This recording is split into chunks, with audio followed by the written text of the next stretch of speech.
Gold trusted gold buyers మీరు తాకట్టు పెట్టిన బంగారాన్ని విడిపించి ఈ రోజు ఉన్న మార్కెట్ ధరకు కొనబడును. ఏ హీరోయిన్ ఎంత స్థాయి హీరోయిన్ అయినా సరే కాస్టింగ్ కౌచ్కి ఒప్పుకోకపోతే అసలు హీరోయిన్ అయ్యే ప్రసక్తే లేదు అని వాళ్ళు దే ఆఫర్ దెమ్సెల్స్ సర్వైవల్ కోసం అంటారా? సో ఇటువంటి అయ్యి ఉంటుందిలే, మనం ఆఫర్ చేసేద్దాం, ఆయన అడగటానికి సిగ్గుపడుతున్నాడు, మనం ఇచ్చేస్తే పోతున్నాం కదా అనే ఫీలింగ్లో హీరోయిన్స్. శీలం అనేది ఒకప్పుడు పవిత్రమైనదిగా మాట్లాడుకునేవాళ్ళం. ఇప్పుడు ఎంతమందికి శీలం సరిగ్గా ఉంది అంటే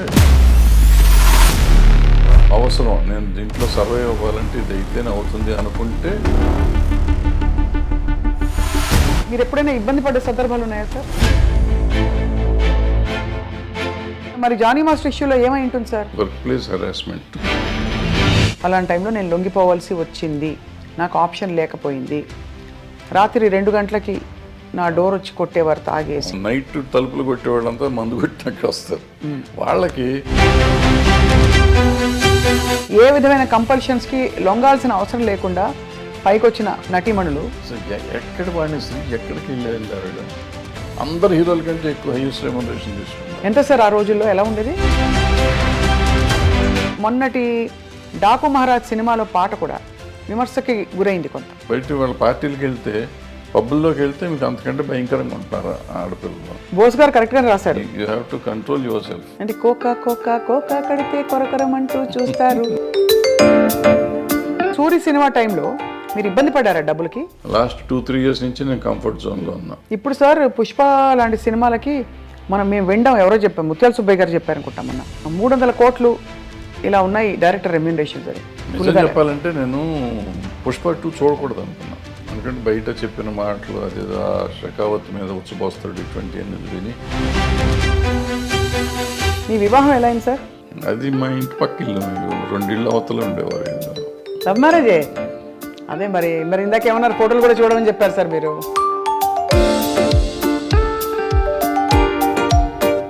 అందరికీ నమస్కారం. ఐ డ్రీమ్ మీడియా సగర్వంగా సమర్పిస్తోంది సిల్వర్ స్క్రీన్ లెజెండ్స్.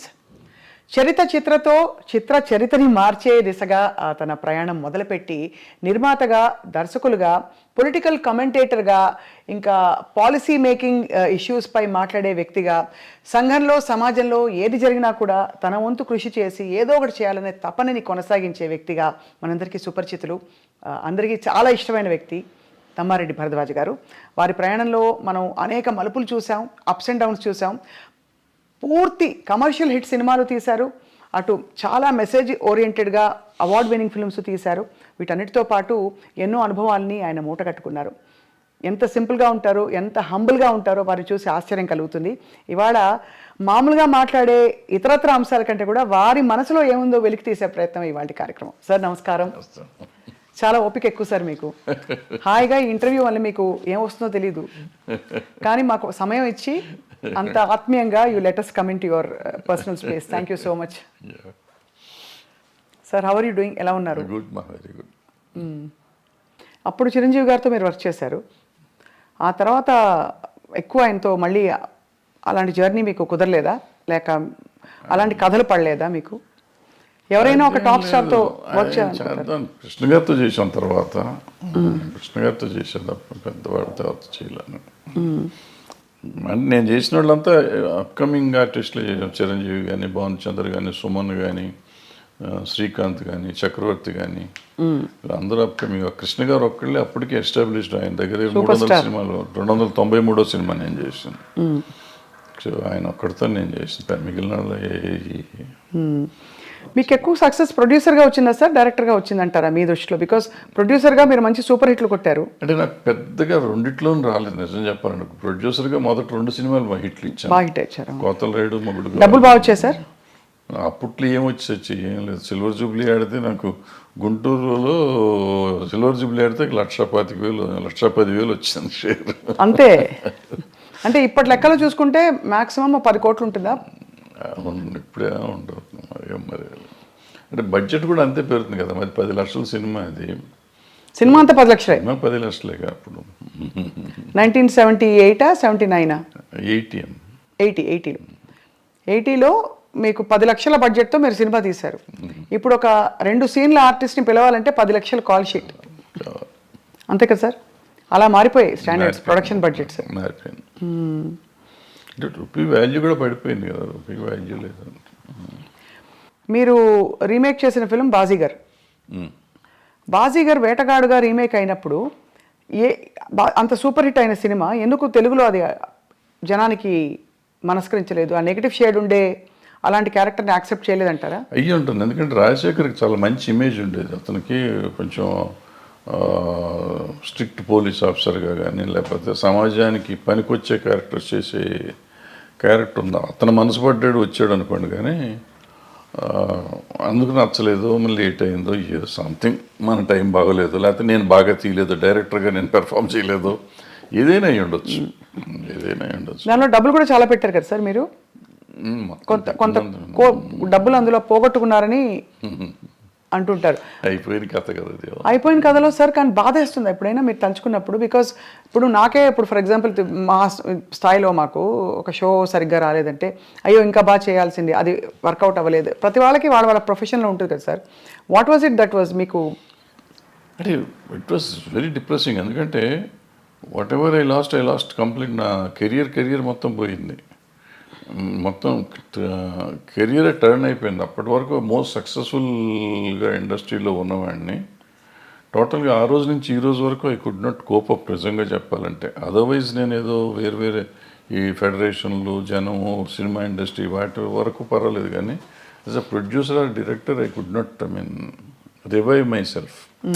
తర్వాత పర్సన్ సంసారం ఇవన్నీ వచ్చి పర్లేదు కానీ, బట్ ఏదైనా కానీ ఆ రివైవల్ లేదు.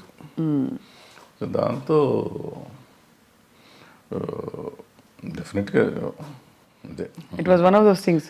సో తలుచుకుంటే మీకు అదే, నేను ఎందుకున్నాను ఇండస్ట్రీలో అంటే మీకు ఒక వర్కౌట్ కాకపోయినా మీరు కొనసాగించడానికి కారణం లవ్ ఫర్ ద క్రాఫ్ట్ అని అనుకోవాలా? ఐ డోంట్ సే దట్ అంత అన్ని అబద్ధం అని కానీ, but people's love rather more than my love for the craft. Majority of the people love me ఇండస్ట్రీలో సార్, బయట సినిమా ఇండస్ట్రీలో for so many other reasons. వదిలేసేద్దాం ఇది సినిమా గినిమా అనేది కాదు, so many other reasons. They feel as if ఏదో నేను మా అన్నయ్య ఉన్నాడు అనే ఫీలింగ్ వాళ్ళు ఉంటారు, వాళ్ళు అట్లాగే చూసుకుంటారు నన్ను. సో వాళ్ళని వదిలిపెట్టి వెళ్ళే పరిస్థితి కనపడలేదు ఇప్పుడు ఈరోజు కూడా. సార్ మీరు అంటే మీకు చాలా కమ్యూనిస్ట్ నేపథ్యం ఉండడం అవన్నీ తెలుసు, కానీ ఎక్కడా కూడా మీకు ఆ నేపథ్యం, మామూలు విప్లవం అనేది సినిమాలో కనిపించదు. మీ సినిమా కమర్షియల్ ఫార్ములా, కథలు, అవసరమైతే దేవుడి ఫోటోలు, అలాంటివన్నీ అన్నీ ఉన్నాయి. ఇప్పుడు నారాయణమూర్తి గారు చూస్తే ఆయన ఎర్రజెండ సినిమాలన్నీ, అలా భరద్వాజ గారి సినిమాలు అంటే అన్ని రకాల సాంఘిక సామాజిక కథలు ఉంటాయి అది. సో మీ జర్నీ కంటిన్యూయేషన్లో మీకు చాలా మంచి పేరు తెచ్చిన సినిమా స్వర్ణక్, ఆఫ్ కోర్స్, పోతే పోని, ఇవన్నీ. అంతకుముందు అలజడి ఆల్సో, అవును, 2000 సంవత్సరం సార్ అది 99-2000లో వచ్చి అలజడి. So what was your most beautiful memory? పచ్చని సంసారం ఒకటి ఉంది కదా, పచ్చని సంసారం తర్వాత పచ్చని కాపురం కదా, పచ్చని సంసారం తర్వాత రౌడీ అనేది కృష్ణ గారితో. పచ్చని కాపురం తీయలేదు సార్ మీరు? చేయలేదు. పచ్చని సంసారం, అవును, కృష్ణ గారితో రౌడీ పెద్ద హిట్, అది చాలా పెద్ద హిట్. తర్వాత రౌడీ అనేది కూడా బాగా ఆడింది. కృష్ణ గారితో ఎలా ఉండేది సార్ మీ అనుబంధం? బికాజ్ బాగా క్లోజ్, సూపర్ స్టార్ కృష్ణ గారు. బాగుంటుంది. ఈ రోజుకి ఇంక ఇవాళ కూడా వాళ్ళ ఆఫీస్లోనే కూర్చున్నాం కదా. ఫ్యామిలీతో చాలా బాగుంది. మీ పాత్రల్ని పండించిన ఆల్ టైమ్ బెస్ట్ స్టార్ ఎవరు సార్? బెస్ట్ హీరో కానీ, యాక్టర్ కానీ? రఘు గారు మొదలుకొని చిరంజీవి గారు. నాకు చిరంజీవి గారు కొత్తలో ఆయన అప్పుడు కొత్తగా వచ్చిన ఆర్టిస్ట్, ఆల్మోస్ట్ హీరోగా ఫస్ట్ పిక్చర్ అది. సో ఆయన అద్భుతంగా చేసాడు దాంట్లో. మొగుడు గవాల్లో ఆ క్యారెక్టర్ కొంచెం డిఫరెంట్ క్యారెక్టర్, అద్భుతంగా చేశాడు అది కూడా. సో కృష్ణ గారు సరే, భానుచందర్ అలజడిలో అద్భుతంగా చేశాడు. నరేష్ అందులో క్యారెక్టర్ ఒకటి ఉంటాను, ఫ్యాంటాస్టిక్ చేశాడు అతను. దీంట్లోకి వచ్చేటప్పటికి పచ్చని సంవత్సరంలోకి వచ్చి నిరోష క్యారెక్టర్ ఒకటి అద్భుతంగా ఉంటుంది, ఆ అమ్మాయి నిలబెట్టేసిన సినిమా. అట్లా ఏ సినిమాకి ఆ సినిమా. పోతే పోనీకి వచ్చేటప్పటికి ఆ అమ్మాయి సింధుతులని చాలా బాగా. సింధుతులని శివబాలాజీ శివబాలాజీ, రోజా, స్వర్ణక్కుల రోజా. ఏ సినిమాకి ఆ సినిమా బాగానే చేశారు. స్వర్ణముఖి ఆడలేదు కానీ పాపం సంగవి కూడా చాలా బాగా చేసింది ఆ సినిమాలో. Who was the most beautiful sir? మీరు ఫోటోలు ముందు చూసేవారు కదా, తర్వాత ఇంకా తప్పనిసరిగా మీరు డైరెక్ట్గా చూడవలసింది కదా, అప్పుడు కొంచెం కంఫర్టబుల్ అయ్యారా మీరు? నా 5-6 సినిమాల తర్వాత కంఫర్టబుల్. కష్టం. Is it the way your brought up? మీరు మీ పెంపకమా మీ స్వతహాగా మీ ఏదో అయ్యి ఉంటుంది, పెంపకమే. అది. సో ఈ క్రమంలో సార్ మీరేమో అంత సిగ్గు బిడియం ఒక వాతావరణం నుంచి వచ్చారు. ఇండస్ట్రీ అనగానే ఒక చాలా ఫ్రీ స్పిరిటెడ్నెస్ ఇవన్నీ కనిపిస్తూ ఉంటాయి. సో మీరు మిమ్మల్ని అలాగే అట్టే పెట్టుకున్నారా, లేక పరిస్థితులతో భరద్వాజ్ గారు కూడా కొంచెం అడాప్ట్ అయ్యారా?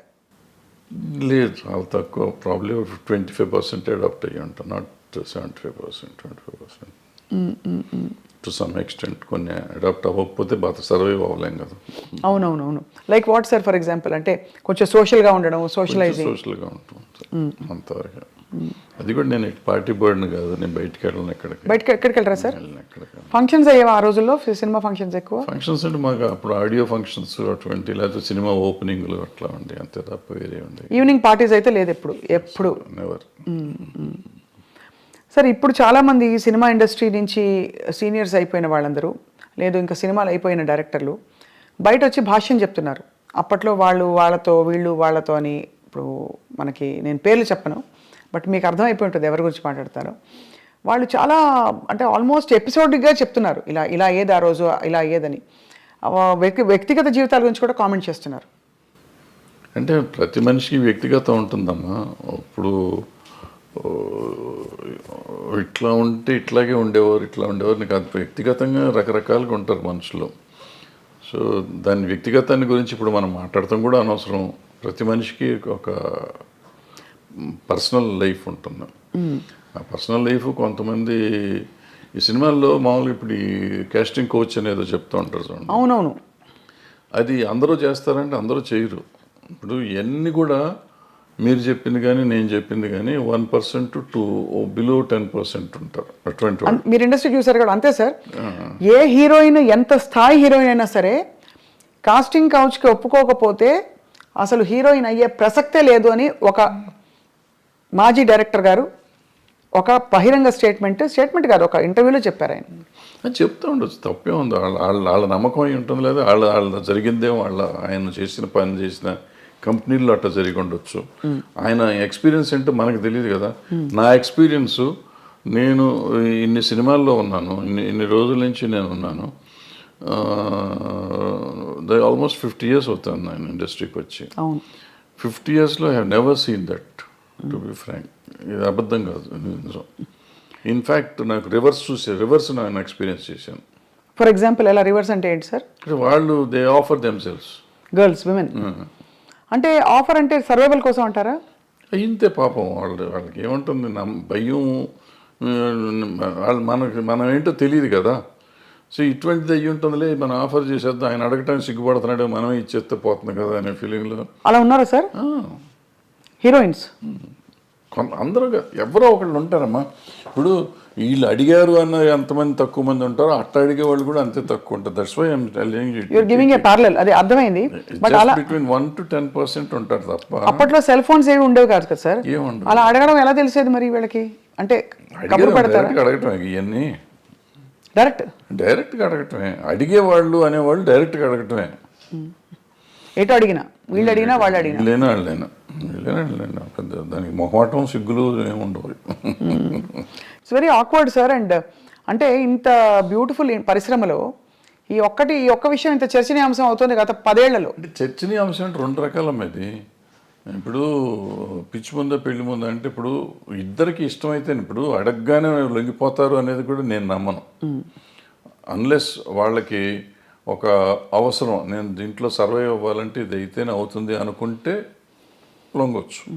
లేదంటే ఎందుకు లొంగుతారు వాళ్ళు? అలాంటి ఏమంటారు, మ్యూచువల్ బెనిఫిట్ కోసం జరిగితే జరగాలి తప్ప నేనేదో ప్రతి వాళ్ళు ఇట్లా చేస్తారు అంటే జరిగేది కాదు. మీరు ఎప్పుడైనా ఇబ్బంది పడ్డ సందర్భాలు ఉన్నాయా సార్? ఎట్లా అంటే డైరెక్ట్లీ ఆర్ ఇండైరెక్ట్లీ మీకు ఒక కబురు పెట్టి మీ హీరోయిన్స్ ఒకటే వండుకుంటూ ఉంటాయి, సార్? ఒకటి అరా ఉంటాయి అంతే, అందరూ కాదు కానీ ఒకటి. అంటే అందరూ అలా వచ్చి ఉంటారు కదా, మీరు చెప్పారు కాబట్టి ఐఎమ్ ఆస్కింగ్. సో చాలా మంది చాలా జెంటిల్, చాలా మర్యాదగా సొంత పిల్లల్లాగా. నాకు ఆడపిల్లలే 3, సో వాళ్ళంతా మన ఇంటికి వచ్చి ఇంట్లో ఆడపిల్లలాగానే ఉండేవారు తప్ప ఎవరు ఒకటి అరా 20 ఉన్నా కానీ పెద్ద ఇష్యూ. ఇవన్నీ అంటే ఇది ఇప్పుడు లేటెస్ట్గా మీరు కూడా మొన్న ఆఫ్ రికార్డ్ చాలా విషయాలు మీరు మనం మాట్లాడినప్పుడు ఎక్స్ప్లెయిన్ చేసి చెప్పారు సార్. అదే ఈ జానీ మాస్టర్ ఇష్యూ తెరపైకి వచ్చినప్పుడు కూడా ఈ కమిటీలు వేయడం, వీటిని పరిష్కరించే దిశగా కమిటీల్లో ఉండేవాళ్ళు ఎవరు కూడా దిగొచ్చిన ఎవరు అంటే ఇట్స్ నాట్ సో ఈజీ కదా సార్. ఇవి హ్యూమన్ రిలేషన్షిప్స్ చాలా కాంప్లెక్స్గా ఉంటాయి. మీరు అన్నట్టు ఒక టైంలో ఇష్టం ఉండొచ్చు, ఒక టైంలో కాంప్రమైజ్ అవ్వచ్చు, ఒక టైంలో అది చెడుగా కనిపించవచ్చు, రకరకాలు ఉంటాయి, తప్పించుకోలేని పరిస్థితులు ఉండొచ్చు. ఏమిటవుతుంది sir? What you think is? అంటే ఇప్పుడు మీకు గతంలో మొదటి నుంచి కూడా చరిత్ర కనుకోండి, ఇతిహాసాలు తీసుకోండి, పురాణాలు తీసుకోండి, ఆయన వాల్మీకి గారు దొంగ, ఆయన తర్వాత మంచివాడు అయిపోయాడు. సో ఇట్లా మనుషుల్లో మార్పులు చాలా వస్తూ ఉంటాయి. ఇప్పుడు నేను మారిపోయాను, గతంలో తప్పు చేశాను నేను, ఇప్పుడు నేను మారిపోయి ఉంటే నువ్వు తప్పు చేసావంటే దానికి అర్థం లేదు కదా. అంతే. సో నువ్వు గతంలో నువ్వు దుర్మార్గుడు కాబట్టి ఇప్పుడు ఏం చెప్తావంటే, ఇప్పుడు నేను మారిపోయాను, నేను సన్యాసిని అయిపోయా. బుద్ధుడు అంతకు ముందు రాజు, అశోకుడు అంతకు ముందు రాజు, వీళ్ళిద్దరూ బౌద్ధ మతానికి వచ్చినాక వాళ్ళు ఏమి చేయలే. బుద్ధుడు దేవుడు కాదంటావా? అంతే కదా సార్. సో మరి ఏ కాంటెక్స్లో చెప్తున్నారు అది? అంటే తప్పులు జరుగుతున్నాయి కానీ ఎట్లా ఉంటుందంటే, నేను విక్టిమ్ని అనుకోమ్మా, విక్టిమ్ కానీ లేకపోతే నా మీద ఎలిగేషన్ వచ్చింది అనుకోమ్మా, సో నాకు కడుపు రగిలిపోతూ ఉంటుంది. అంటే ఇది ఎట్లా ఉంటుందంటే దీంట్లో ఇప్పుడు వస్తున్న ఇష్యూస్ అన్నీ ఏంటంటే, ఇప్పుడు ఇద్దరు మ్యూచువల్గా ఒకళ్ళకొకళ్ళు ఇష్టపడతారు. అప్పుడు కూడా కదా సార్, ఎప్పుడైనా కానీ ఇష్టపడతామో లేకపోతే సరెండర్ అవటమో ఏదైనా అనుకోండి. సరెండర్ అయినా కానీ తర్వాత కలిసి ఉన్నారుగా. అవును, నాతో సరెండర్ అయిపోయినాక ఇద్దరు కొంతకాలం కలిసి ఉన్నాం. ఇప్పుడు సరెండర్ అయిన వాళ్ళు నా మీద కేసు పెడతాం మొదలెడతాను. అయితే సరెండర్ అయ్యి కొంతకాలం అయిపోయినాక నేనంటే వాళ్ళకన్నా మొఖం మొత్తి ఉండొచ్చు, నాకు వాళ్ళ మీదన్నా మొఖం మొత్తి ఉండొచ్చు. అది ఎవరికైనా ఎప్పుడైనా జరగచ్చు. వాళ్ళు నాకు బయటికి వెళ్తా అంటే వదిలిపెట్ట బుద్ధి ఇదిగా ఒకరికొకరు మ్యూచువల్గా వదిలిపెట్టపోయినప్పుడు ఈ కేసులు గట్టలు కథలు వస్తాయి. అప్పుడు నువ్వు ఎట్లా మొన్నటిదాకా బాగానే ఉన్నావు కదా, ఇప్పుడు నేను అవసరం తీరిందని వచ్చావా అని ఒకళ్ళు ఈ రకంగా ఉంటాయి. న్యాచురల్, ఇది హ్యూమన్ సైకాలజీ, ఇది దాన్ని పట్టుకుని మనం మాట్లాడతాం కదా. ఇక్కడ ఏంటంటే నో మీన్స్ నో మీద మాట్లాడాలి మనం. ఇప్పుడున్న కొత్త సిస్టమ్, ఒకప్పుడు అది వేరు. ఇప్పుడు శీలం అనేది ఒకప్పుడు పవిత్రమైనదిగా మాట్లాడుకునేవాళ్ళం. ఇప్పుడు ఎంతమందికి శీలం సరిగ్గా ఉంది అంటే చాలా డౌట్లు ఉన్నాయి. అంటే శీలాన్ని శీలంగా చూస్తున్నామా లేదా అనేది పాయింట్. అంటే ఇదివరకు ఇట్ వాజ్ అ బిగ్ టాబు, అంటే ఇప్పుడు కాదు, అది ఇప్పుడు మోర్ నార్మలైజ్ అయిపోయింది. సో ఇప్పుడు దానికి ఏమవుతుంది ఆటోమేటిక్గా నీకు ఇష్టం లేనప్పుడు అవుతుంది. రోజు మనకి రిలేషన్షిప్లో ఉంటున్నాం, మనం రిలేషన్షిప్లో ఉన్నామని మనం ఫేస్బుక్లో పెట్టుకుంటున్నాం, ఇన్స్టాగ్రామ్లో పెట్టుకుంటున్నాం, అన్ని చోట్ల పెట్టేసుకుంటున్నాం. నెక్స్ట్ డే ఇప్పుడు బ్రేకప్ అయిపోయామని మనం పెట్టుకుంటున్నాం. సో మనమే అనౌన్స్ చేసుకుంటున్నాం వాట్ ఈస్ హ్యాపెనింగ్. అవును, ఆ తర్వాత మనకే కోపం వస్తే వాళ్ళ మీద కేసు పెడుతున్నాం. ఇది ఇప్పుడు దానికి ఎవరు బాధ్యులు అంటే కలిసి ఉన్నారు కదా. ఇప్పుడు ఏం పోయే కాలం ఏం తీపరం వచ్చింది మీకు అంటారు, మా అమ్మమ్మ భాషలో మాట్లాడాలంటే. తీపరం లేదు, తాపరం లేదు. ఇది ఏంటంటే నాకు ఇష్టం లేదు, నువ్వు రావద్దన్నాను, రావకూడదు, అంతే, సింపుల్. సో అక్కడ నుంచి ఆ వైరం వల్ల వచ్చే కేసులు అంటారు ఇది. కానీ జెన్యున్గా ఆడపిల్లలకి రక్షణ లేదని హేమా కమిటీ రిపోర్ట్ని కూడా మీరు ఆమోదించపోరు. ఎందుకు డెఫినెట్గా ఉందమ్మా, డెఫినెట్. ఇప్పుడు ఒక అమ్మాయి వచ్చింది పాపం, ఎవరో ఒక అమ్మాయి ఆశగా సినిమాల్లోకి చేద్దామని వచ్చింది. వచ్చిన అమ్మాయిని నువ్వు నాకు ఏదన్నా ఇది ఇస్తేనే నేను ఉద్యోగం ఇస్తాను, వేషం కానీ పని కానీ ఇస్తాను అనేది దుర్మార్గమే కదా. హేమ కమిటీ రిపోర్ట్లో కానీ ఎక్కడైనా కానీ ఈవెన్ పాక్స్ దీంట్లో కానీ అదే చెప్తాను. నువ్వు అడగటం కూడా తప్పు. అడిగినాక లొంగి నువ్వు ఆ అమ్మాయికి పని ఇచ్చేసినా కూడా, ఎదురు పని ఇచ్చేసినా కూడా లొంగ తీసుకోవటం తప్పే. కాబట్టి ఏ రోజు తెలిసినా కానీ నా మీద నేను శిక్షార్హుడిని. ఏమంటే మ్యూచువల్గా కలిసి ఉన్నాం కదా, నీకేంటి అని మనం అడగటానికి లేదు. ఇంకా కలిసి ఉన్నా కానీ నువ్వు లొంగ తీసుకున్నావు కదా. అవును, ఇప్పుడు మరి జానీ మాస్టర్ ఇష్యూలో ఏమై ఉంటుంది సార్? అది దాన్ని నేను మాట్లాడకూడదు. మీరు మాట్లాడకూడదు కాబట్టి ఓకే ఫైన్, అడగం సార్. మేము కూడా కమిటీని కోర్టుని కంప్లీట్గా గౌరవిస్తూ అంటే దీనికి బేస్ లైన్ ఒక నార్మ్ ఎలా తీసుకోవాలనే ఒక క్వశ్చన్. ఎందుకంటే టిపికలీ రెమ్యూనరేషన్స్తో పాటు ఇట్స్ అన్ ఎక్స్పెక్టెడ్ ఫేవర్ అని వినికిడిలో ఉంది. చాలా మంది హీరోయిన్లు, చాలా మంది క్యారెక్టర్ ఆర్టిస్టులు. అసలు దీంట్లో జయలలిత గారు చెప్పారు సార్, ఫర్ ఎగ్జాంపుల్. ఇక్కడ మాకు ఆ కేసు మీరు అడుగుతున్న particular case, it is workplace harassment. Workplace హెరాస్మెంట్లో అంటే మీరు పనిచేస్తున్నారు, మీరు సాక్షి టీవీలో పనిచేస్తున్నారు, లేకపోతే ఐ డ్రీమ్లో పనిచేస్తున్నారు. మీకు నాకు ఏదో వైరం ఉందో, లేకపోతే మన ఇద్దరికి సమ్ స్కోర్ సెటిల్ చేసుకోవాలి. నేను సడన్గా మీరు వెళ్ళి యాంకరింగ్ చేస్తా ఉంటే, ఇట్లా జరుగుతుంటే మధ్యలో వచ్చేసి ఆపేసే స్వప్న బయటికి డామ్ డూమ్ అంటే that is workplace harassment. ఏమి చెయ్యిపోయినా అతను మనిషి మీకు చాలా ఇష్టమై ఉండొచ్చు, మీతో వాళ్ళకి ఉండొచ్చు, ఏదైనా అయి ఉండొచ్చు, but it's no business to can get into the premises. First point, that is workplace harassment. So అటువంటి టైప్ ఆఫ్ కేసెస్ దాంట్లోకి వస్తాయి. మిగిలిన ఇవన్నీ మనకు సంబంధం లేని కేసులు. కానీ ఇది ఇక్కడ సెక్షువల్ ఎక్స్ప్లాయిటేషన్ జరిగింది. Also sexual exploitation. ఏం right to has get, might be having right on you some ఏదైనా రకంగా, but you should have waited outside. లోపలికి వచ్చి అంత ఇది లేదు కదా. And it's not his premises, my premises. అదే లోపల రావడమే తప్పు కదా. సో ఇవన్నీ అంటే మరి వీటికి పరిష్కారాలు ఉంటాయంటారా? బికాజ్ మూవీ ఆర్టిస్ట్ అసోసియేషన్ ఏముంటుందా పరిష్కారం? ఏదో ఉంటాయి, చట్టాలు ఉంటాయి, చట్టాలు చెప్పినవి సగం చేస్తూ ఉంటాం. చట్టాలు చెప్పినందువల్ల అవుతుందా? ఏది అవుతుందంటే, మనం కూడా తప్పు చేసామా లేదా, ఇది తప్ప కాదా అనేది మనం ఆలోచించుకోవాలి. మనం కూడా కొంచెం పెద్ద మనసు చేసుకుని ఈ చూసి చూడనట్టు మనం వెళ్ళాలి. జరుగుతూ ఉంటాయి తప్పులు, నాతో జరుగుతాయి, మీతో జరుగుతాయి, ప్రతి మనిషితో జరుగుతాయి తప్పులు. ఆ తప్పుని మనం దాన్ని ఇంకొంచెం అల్లరి చేసుకుంటానికి ట్రై చేయకుండా దాన్ని సరిగ్గా పరిష్కరించుకుంటే ఈజీగా సాల్వ్ అయిపోతుంది. అసలు ఇష్యూ ఏముంది? ఎవరి పనులు చేసుకుంటున్నప్పుడు ఇష్యూస్ ఏముంటాయి ఇక్కడ? అది కరెక్టే కదా సార్ అది. కానీ okay, final question on this topic sir. వాతావరణం చాలామంది ఇప్పుడు క్యారెక్టర్ ఆర్టిస్టులు బయటకు వచ్చి ఇంటర్వ్యూలు ఇచ్చిన సందర్భాల్లో చెప్పారు, ఫలానా టైంలో నేను లొంగిపోవాల్సి వచ్చింది, నాకు ఆప్షన్ లేకపోయింది, రాత్రి 2 గంటలకి నా డోర్ వచ్చి కొట్టేవారు తాగేసి. మరి ఇవన్నీ ఏమిటంటే వీటిని ఏ పరిధిలో చూడాలి, ఏ కోణం నుంచి చూడాలి? ఇవి ఇంటర్వ్యూ అంటే ఇవేదో ప్రైవేట్గా చెప్పినవి కాదు సార్, బహిర్గతంగా చెప్పారు. ఇప్పుడు ప్రాబ్లం ఏంటంటే ఇక్కడ మన సమాజం ఫస్ట్ అసలు ఆడపిల్ల అంటేనే లోకువ, బయట కూడా సమాజంలో జనరల్గా సినిమాల్లో ఉన్నాడంటే అసలు మరీ లోకువ. అంటే వాళ్ళకి ఏదో taken for granted. Correct, taken for granted. So ఎవళ్ళైనా ఏదైనా చేయొచ్చు. అండ్ ఈ సినిమాల్లో నిజాలెన్నో అబద్ధాలెన్నో మనకేమీ తెలియదు, కానీ ప్రతి వాళ్ళకి ఒక ట్యాగ్ పెట్టేసి ఉంటుంది. ఈ అమ్మాయి ఆ అబ్బాయితో ఉంది, ఆ అబ్బాయి ఆ అమ్మాయితో ఉన్నాడు, సంథింగ్ ఉంటుంది. అవును. ఈ ఇంటాక్సికేషన్ స్టేజ్ వస్తుంది. నైట్ తలుపులు కొట్టే వాళ్ళంతా మందు కొట్టినాక వస్తారు. వాళ్ళకి నాకు దొరకలేదు, వాళ్ళకి ఈ టైప్లో ఉంటారు వీళ్ళంతా. దీని మీద ఏదైతే తలుపు కొట్టి ఆడి దగ్గరికి వెళ్ళా, నా దగ్గర రావా, ఈ టైప్లో ఉంటారు. ఇవన్నీ ఇటువంటి అంటే ఊరికి చెప్పు, దీని మీద కాదు, బట్ అటువంటి జరుగుతానికి అవకాశాలు ఎక్కువ ఉంటాయి. అవకాశాలు ఉంటాయి, రైట్. కానీ చాలా గొప్పగా గౌరవం నిలుపుకుని అద్భుతమైన సినిమాలు, అంటే నిజంగా కళాఖండాలు సృష్టించిన గ్రూప్స్, టీమ్స్, టెక్నీషియన్స్ ఎంతమంది ఉన్నారు సార్, చాలా గొప్ప వాళ్ళు ఉన్నారు. అన్ఫార్చునేట్లీ వీటి గురించి ఎక్కువ మాట్లాడతాం కానీ మనం. అద్భుతం. ఇప్పుడు ప్రతి మనిషికి వీక్నెస్ ఉంటుందమ్మా, రకరకాల వీక్నెస్ ఉంటుంది. ఆ వీక్నెస్ ఏదైనా అయ్యి ఉండొచ్చు, అమ్మాయి అయ్యి ఉండొచ్చు, కులం అయ్యి ఉండొచ్చు, మతం అయ్యి ఉండొచ్చు, ఇంకోటి ఉండొచ్చు. సో ఆ వీక్నెస్ని గురించి మనం మాట్లాడితే, ఇప్పుడు ఎప్పుడు మంచిని గురించి కూడా మాట్లాడవచ్చు కదా. తప్పకుండా. మంచిని గురించి మాట్లాడితే, ఇప్పుడు ఈ అమ్మాయిల వీక్నెస్ని గురించే మాట్లాడితే ఇవాళ సమాజంలో ఎంతమంది నిలబడతారు? పొలిటీషియన్స్ని తీసుకోండి, సినిమా యాక్టర్లను తీసుకోండి, ఈవెన్ బయట సమాజంలో తీసుకోండి, సాఫ్ట్వేర్లో తీసుకోండి, మీడియాలో తీసుకోండి, ఎక్కడన్నా తీసుకోండి, స్త్రీయే మూల కారణం అంటారు.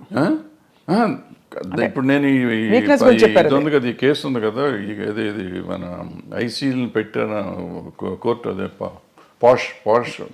పాష్ రూల్స్ ప్రకారం తీసుకుంటే ఈ చెప్పిన ఏ సెక్టర్లో అయినా మగవాళ్ళు ఉంటారా? ఉండరు. కొంతమంది బహిరంగంగా బయటకు వచ్చేవి, కొంతమంది రాకుండా, కొంతమంది దాని ఇప్పుడు నువ్వు మా ఇందాక వచ్చి నేను షేక్ హ్యాండ్ ఇస్తే కూడా తప్పే, నీ చెయ్యి నా చేతికి తగిలితే తప్పే, according to posh act. Bad touch good touch అంటారు. నువ్వు బ్యాడ్ టచ్గా ఫీల్ అయ్యావు, నేను గుడ్ టచ్ నీకు ఇచ్చింది. అలా కూడా పెడతారు సార్ కేసులు? బ్యాడ్ టచ్ గుడ్ టచ్ అవుతుంది కదా ఉంది, బట్ అంటే దానికి ఒక సమంజసమైన అంటే పరిధి ఇవ్వాలి. నిజంగా ఉండొచ్చు, నీకు నువ్వు ఫీల్ అయ్యి ఉండొచ్చు, నేను ఫీల్ అయ్యి ఉండకపోవచ్చు, నువ్వు ఫీల్ అయ్యి ఉండొచ్చు, నువ్వు ఫీల్ అయితే కేసేగా. అది మొత్తానికైతే క్లిష్ట పరిస్థితుల్లో అలా అదే మామూలుగా వస్తున్నావు, నేను చనువుగా ఫాదర్లీ ఫీలింగ్తో స్వప్న బలి చేసావని ఒక దెబ్బేసాను అనుకో, అమ్మాయిని ముట్టుకున్నావు, కొంపమని కింద అయిపోయావు, నువ్వు కేసు పెడితే నేను అయిపోయాను. సో అందుకే చాలా అతి జాగ్రత్తగా ఉండవలసిన టైం, చాలా చాలా జాగ్రత్తగా ఉండాల్సిన పరిస్థితులు వచ్చినాయి. ఇప్పుడైతే మాత్రం as long as this posh case this act ఉన్నంత కాలం అతి జాగ్రత్తగా ఉండకపోతే కొంపలు మునుగుతాయి. అండ్ ఇప్పుడు సోషల్ మీడియా వచ్చాక అసలు క్షణాల్లో అన్ని వైరల్ తర్వాత ఇంకా చాలా జాగ్రత్తగా ఉండాలి. అంటే డెఫినెట్గా ఇవన్నిటి వల్ల కొంత మార్పు వస్తుంది. 100% పోతుందా అంటే నేను అంత ఈజీ కాదు, ఎందుకంటే ఆడపిల్లలు కూడా కొంచెం స్ట్రాంగ్ అవ్వాలంటే. ఉన్నారమ్మా, చాలా స్ట్రాంగ్ ఉన్నారు ఆడపిల్లలు, అంత ఈజీగా ఏం లేరు. కొంతమందికి సర్వేల కోసం లొంగేవాళ్ళు ఉంటారు, సర్వేల కోసం నేను ఏదైనా అచీవ్ చేయాలి, ఎలాగైనా అచీవ్ చేయాలనుకునే వాళ్ళు కొంతమంది. ఏమీ చేయకుండా నేను అచీవ్ ఎందుకు చేయలేను, నా టాలెంట్తో నేను ఎందుకు అచీవ్ చేయలేను చేసిన వాళ్ళు ఉన్నారు, చేస్తున్నారు కూడా. ఆ రకంగానే అచీవ్ చేస్తారు, ఈ రకంగానే అచీవ్ చేస్తారు. ఎవళ్ళు రైట్ ఎవళ్ళు తప్పు అంటే tell me one name sir who you have great respect for, అంటే ఇన్ దిస్ రిగార్డ్ వాళ్ళ కష్టపడి పైకి వచ్చారు. అంటే నేను క్యారెక్టర్ పర్స్పెక్టివ్ నుంచి చెప్పట్లేదు సార్, జస్ట్ ఏ విధమైన కంపల్షన్స్కి లొంగాల్సిన అవసరం లేకుండా పైకి వచ్చిన నటీమణులు మీరు చాలా గౌరవించేవాళ్ళు. మీకు వాణిశ్రీ గారు ఎక్కడొచ్చారు, ఆవిడ ఏంటి, ఆవిడ ఎక్కడ జూనియర్ ఆర్టిస్ట్, ఆవిడ అసలు ఏ రేంజ్కి వెళ్ళారు, అసలు హీరోస్ని కమాండ్ చేసారు, ఇండస్ట్రీనే కమాండ్ చేసే లెవెల్కి వెళ్ళారు. హయ్యెస్ట్ పెయిడ్ ఆర్టిస్ట్ ఆవిడ. సింపుల్, ఆవిడ అంతకంటే గొప్పవాళ్ళు ఎవరు లేరు మార్కెట్లో. భానుమతి గారు అంటే వాళ్ళు వేరే, భానుమతి గారు కమాండ్ చేశారు. జమున్ గారు జమున్ గారు కూడా మామూలుగా వచ్చారు, ఆవిడ కమాండ్ చేశారు. ఆవిడ రామారావు గారు నాగేశ్వరరావు కాదని చెప్పి ఆ రోజుల్లో షీ గుడ్ విత్ స్టాండ్. మనం అనుకుంటాం రామారావు నాగేశ్వరరావు కంటే వేరే లేదు ఆ రోజుల్లో, ఆల్టర్నేటివ్ లేని పరిస్థితుల్లో ఆవిడ నిలబడి మళ్ళీ వాళ్ళిద్దరూ ఆవిడతో కాంప్రమైజ్ అయ్యారు తప్ప ఆవిడ వాళ్ళతో కాంప్రమైజ్ అవ్వలేదు. సో ఇప్పుడు ఇదేం లేదు, అదే ఏదో అయిపోతుంది అదేం లేదు. సౌందర్య గారు చెప్పుకుంటా పోతే ఎవరైనా ఉంటారు, ఎవరికి ఉండే వీక్నెస్ వాళ్ళకు ఉంటుంది. ఆ వీక్నెస్లోని మనకి సంబంధం లేదు, వాళ్ళ పర్సనల్ ఇష్యూస్ అయ్యి. కరెక్ట్ అండి, అంతే సార్. అంతే తప్ప వీళ్ళంతా ఇటు లొంగిపోయారా ఉన్నారా. వాణిశ్రీ గారు ఏం చేశారు అసలు, ఆవిడ ఏంటి, అక్కడ ఎక్కడి నుంచి వచ్చింది. కానీ ఆ రోజుల్లో ఎవరు మనసు పడలేదా సార్ వాణిశ్రీ గారిని చూసి? చాలా పడితే పడ్డారు, ఆ గొడవ మనకు సంబంధం లేదు. బట్ ఆవిడ డిక్టేట్ చేసింది కదా. అవును, ఆవిడ వచ్చిన రోజు నుంచి ఆవిడ అట్లా ఎదుగుదల వచ్చింది కదా అవును సినిమా ఇండస్ట్రీలో. అంటే ఆవిడలో టాలెంట్ లేకపోయి ఉంటే ఆవిడ ఇంత గొప్పది అయ్యేది కాదుగా. కరెక్ట్, టాలెంట్ ఉంది కాబట్టే కదా, మిగిలిన ఏంటనే పక్కన పెట్టండి. ఆవిడ ఏదో బాగాలేదన్నారు, కళ్ళు బాగాలేదంటారు, అది అంటారు, ఇది అంటారు. ఫైనల్గా ఆవిడే గాడెస్ అయిపోయింది కదా. అవును, అన్ని భాషల్లోనూ, తమిళ్లోను, తెలుగులోను. ఏం అందం సార్ అసలు, అంటే రంగు తక్కువ అని అప్పుడు అన్న వాళ్ళందరూ ఒక్కసారిగా వాణిశ్రీ చీర కట్టారంటే, వాణిశ్రీ గారి చీర అంటే ఒక ట్రెండ్ సెటర్. సో ఎక్కడ వాణిశ్రీ ఎక్కడికి వెళ్ళేది ఆవిడ, అందరు హీరోల కంటే ఎక్కువ హైయెస్ట్ రెమ్యునరేషన్ తీసుకుంది ఆవిడ. ఎంత సార్ ఆ రోజుల్లో, ఎలా ఉండేది? ఆ రోజుల్లో 2.5-3 లక్షలు తీసుకుంది నాకు తెలిసినప్పుడు. అప్పుడు వీళ్ళు ఎవరు 2 లక్షలు టచ్ చేయలేదు. ఇప్పుడు ఎవరు, ఏ హీరోలు? రామారావు గారు, నాగేశ్వరరావు కూడా. రామారావు గారు ఇంకా తక్కువ. శోభన్ బాబు తీసుకున్నాడు అప్పట్లో, 2 తీసుకున్నాడు, ఈవిడ 2.5 తీసుకున్నాడు రోజుల్లో. మరి కాలం మారిపోయిందా, డబ్బు విలువ పడిపోయిందా సార్? రామారావు గారు కంబ్యాక్ వచ్చినాక ఆయన హైయెస్ట్కి వెళ్ళిపోయారు. ఆ మధ్యలో బడిపంతులు చేసే రోజుల్లో ఆయన 1,00,000 దగ్గరే ఉన్నారు అన్నమాట. సార్ ఆన్ స్క్రీన్ గురించి మాట్లాడదాం. మనకి ఎక్కడో ఇన్ పోర్ట్రేయింగ్ విమెన్, అంటే విమెన్ ఇష్యూస్ మీద మీరు బాగా స్పందిస్తూ మాట్లాడుతూ వచ్చారు కాబట్టి, స్క్రీన్ మీద కూడా మొన్నటి డాకు మహారాజ్ సినిమాలో పాట కూడా విమర్శకి గురైంది కొంత. అవసరమా అని, తప్పు రైట్ అని కాదు, ఇది అవసరమా మనకి అంటే. మీ పరిధిలో మీరు ఎప్పుడు కూడా అశ్లీలం, అసభ్యకరం అనే అంశాలకు కానీ, స్టెప్పులు వేసినప్పుడు ఇలాంటివి కానీ మీరు జాగ్రత్తలు తీసుకునేవారా? Were you very conscious? డెఫినెట్గా వెరీ కాన్షియస్. అంటే నాకు ఒక్క సినిమాకి నాకు కోపం వచ్చి తీసాను, బంగారు మొగుళ్ళు అనుకుంటా. ఇటువంటి దరిద్ర పని నేను కూడా చేశాను. ఆ పాటే దరిద్రం. అక్కడ చెయ్యేస్తే ఇక్కడ చెయ్యేస్తే సంథింగ్ ఏదో ఉంటుంది, సరే గుర్తులేదు. అంటే మంచి నీతిగా అసలు ఎక్కడ ముట్టుకోకుండా ఒకళ్ళనొకరు టచ్ చేయకుండా సినిమా తీస్తా అంటే ఎవడు చూడలేదని కోపం వచ్చి ఆ సినిమా దరిద్రం పెట్టండి అని చెప్పి నేనే పెట్టి తీస్తాను. అంటే ఒక్కోసారి ఫ్రస్ట్రేషన్లో చేసిన పని అది. అది చేసింది నేను చేసిన తప్పే. బట్ ఇవాళ వాళ్ళు చేసిన తప్పంటే ఇప్పుడు నాకు వయసు అయిపోయి నేను సినిమాలు లేవు కాబట్టి వాళ్ళు చేసిన తప్పండి. ఇవాళ చిరంజీవి గారు ఠాగూర్లోనో దేంట్లోనో అదేదో సినిమా పాట ఏదో ఉంటుంది ఉంటే నేను అప్పుడు కామెంట్ చేశాను, అంత అద్భుతమైన సినిమాలు ఇది ఏంటండి అని చెప్పి. ఆ తర్వాత వాళ్ళంతా ట్రోల్ చేశారు. అట్లాగే బాలకృష్ణ గారు మొన్న ఆ సినిమాలో కూడా అది స్టేజెస్కి అనవసరం, అది ఆయన స్టేచర్కే స్టేజర్కి అనవసరం. అసలు ఇవాళ అటువంటివి చూస్తారు అనుకోవటం అనవసరం. అంతకుముందు ఆయన చేశాడు కదా భగవత్ కేసరి, అద్భుతంగా చేశారు ఆ సినిమా. అఖండ అద్భుతంగా చేశారు. అమ్మాయి కనపడకుండానే సినిమాలు ఆడుతుంటే ఆయనకి ఎందుకు ఇది, దీనికోసం ఎవరిని వస్తారా, ఎన్ని టికెట్లు దిగుతాయి, ఊరికి కాంట్రవర్సీ తప్పించి. అందులో ఆయన ఎమ్మెల్యే, పొలిటీషియన్, ఎన్టీ అందుకనే కదా సార్ ఇన్ని ఉండగా ఆయనకి అటువంటిది ఆయనే రిజెక్ట్ చేసి ఉంటే పోయేది. లేదు చేసే ప్రొడ్యూసర్లు అడిగారు, డైరెక్టర్లు అడిగారు, డాన్స్ మాస్టర్ అడిగాడు, ఏదో వాళ్ళ గోల మనకెందుకు. కరెక్టే సార్. అంటే ఎంటర్టైన్మెంట్ ప్రపంచమే విస్తరించింది బాగా. నెట్ఫ్లిక్స్లో ఇంట్లోనే మనకి ఫారిన్ అయితే ఎన్నెన్నో రకరకాలవన్నీ ఇవన్నీ వచ్చినాక అసలు బేసిక్గా ఓటీటీ వచ్చిన తర్వాతమ్మా ఏది తప్పు ఏది ఒప్పు అనేది లేకుండా సెన్సర్ వాళ్ళు కూడా వదిలేస్తున్నారు ఇవన్నీ పట్టించుకోకుండా. నాకు రౌడీ అన్నయ్యలోనో దేంట్లోనో ఒక సాంగ్ చేస్తా ఈ రంభక వరకు మిడీ లాగా ఉంటుంది ఇక్కడ దాకా. ఓ సాంగ్లో తిరుగుతా ఉంటే కొంచెం లేస్తుంది. సినిమా రిలీజ్ అయినాక నాకు సెన్సార్ ఆఫీసర్ ఫోన్ చేసి సార్ ఇక్కడ ఎక్కడో ఉంది సార్, ఎవరో జనం అంటున్నారు సార్, కట్ చేయండి సార్ అని. రిలీజ్ అయిన తర్వాత కట్ చేశాను నేను. జస్ట్ ఊరికి మిడి ఇక్కడ ఉంది, ఇప్పుడు గాలికి ఎగిరింది, వెళ్తే ఇంతవరకు ఎక్స్పోజ్ అయింది. నేటి దౌర్జన్యం అనే సినిమాలో ఒక సాంగ్లో వాణి విశ్వనాథ్ గారికి స్విమ్మింగ్ సూట్ వేసా, ఒక బిట్ వేస్తే సెన్సార్ కట్ చేశారు. అదే టైంలో బొబ్బిలి రాజాలో ఆమె సినిమా అంతా చొక్కా వేసుకుని కింద ఏమి లేకుండా దివ్యభారతి, అది ఫుల్ సినిమా వదిలిపెట్టారు. నాకు ఒక బిట్టు ఏంటంటే దాంట్లో వదిలేరు కదండి అంటే, ఆ సినిమా అంతా దాని మీద ఉంది, నీ సినిమా అది లేదు కదా, ఎందుకు నువ్వు చేయాలంటారు. ఓహో అదే అంటే నేను ఫైట్ చేసి ఉంటే నాకు వదిలిపెట్టేవారు. ఎందుకు దానివల్ల సినిమా ఆడదని నాకు తెలుసు, ఎందుకు తీసాను నాకు తెలియదు. ఆ రోజు తీసాం అంటే డ్రెస్ చేంజ్లు కావాలంటే సరే ఇద్దాంలే అనిపించి తీసాను నేను, కాదన్నారు తీసాం. అదే అంటే ఎక్కడో అక్కడ మరి ఈ అంశం తెరపైకి వస్తూనే ఉంది, ఈ ఎక్స్పోజింగ్ ఎంతవరకు ఉండాలి ఏమిటని. కానీ ఇప్పుడు బాగా టేస్ట్లు మారిపోయాయి సార్. బయట సమాజంలోనే అట్లా తిరుగుతున్నారు కదా. ఇప్పుడు మనం అంటాం ఎక్స్పోజింగ్ అంత బాగా ఎక్కువైపోయింది అంటాం. బయట వాళ్ళ పార్టీలకు వెళ్తే, పబ్బుల్లోకి వెళ్తే మీకు అంతకంటే భయంకరంగా ఉంటున్నారు ఆడపిల్లలు. బట్ అది వాళ్ళ ఇష్టం, మనం ఎవరో అడుగుతానికి, హూ ఆర్ యూ టాస్క్, నా కంఫర్ట్ నాది అంటున్నారు. సో ఇప్పుడు మన ఈక్వల్ రైటే కాకుండా నిజంగా కూడా వాళ్ళ కంఫర్ట్, నా ఇష్టం వచ్చిన బట్టలు నేను వేసుకున్నప్పుడు ఆడపిల్లల బట్టలు ఇష్టం వచ్చిన ఆడపిల్లలు ఎందుకు వేసుకోకూడదు. ఈ కొంతమంది ఏమంటారంటే నువ్వు అటు వేయటం వల్లే కదా ఇది జరిగింది, వేయటం వల్ల జరగటం నిన్ను కంట్రోల్ చేసుకోవాల్సిన బాధ్యత నీకు ఉంది కదా. అవును, ఈ సమాజంలో ఉంటే నేను చూసి నేను ఆ అమ్మాయిని చూడగా నాకు ఏదో అయ్యింది అనేది ఆన్సర్ కాదు. బోస్ గారు కరెక్ట్గా రాశారు, you have to control your self. Correct. అంటే కోకా కడితే కొరకొరమంటూ చూస్తారు, పొట్టి గౌను వేస్తే పట్టి చూస్తారు.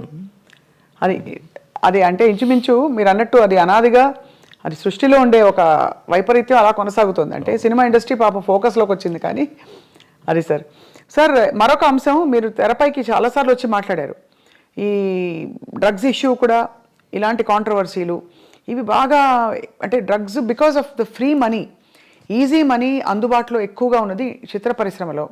లేదు మీరు అన్నట్టుగా పొలిటీషియన్స్, బిజినెస్ మ్యాగ్నెట్స్ వాళ్ళ ఫ్యామిలీస్లో.